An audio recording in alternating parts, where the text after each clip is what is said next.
So as we know, we're talking about hypertension, and hypertension, as we know, is a silent killer.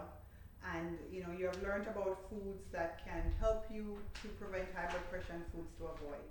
We have berries, and they're frozen. They're full of antioxidant. We have a little bit of chia seeds for fiber, a little bit of ginger if you want a bit of kick, a little bit of 2 dates if you want a little sweetness. If you don't want the sweetness, you can take out the dates, and a little bit of almond butter also for the fats. So we're going to start off with the base, which is coconut water. If you don't like coconut water, you can actually use a dairy-free milk.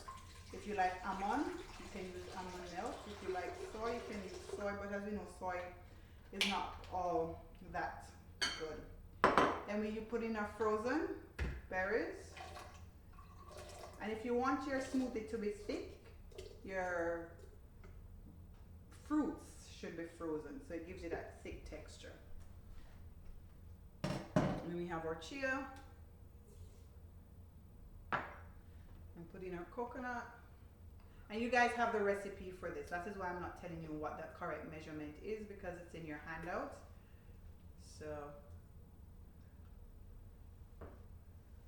and you know that coconut oil is a good fat, so we talked about good saturated fats. The ginger for the kick, 2 dates, the almond butter. If you don't like almond butter, you don't have to use it. You can use a seed butter if you want. And then we go ahead and add our greens. So spinach,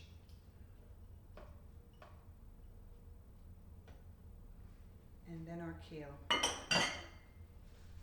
And then in your high-speed blender, you just blend on, oops, one fell out. We blend until it is smooth. And this blender has a smoothie option, so I'll just put it on it and it just blends it for me.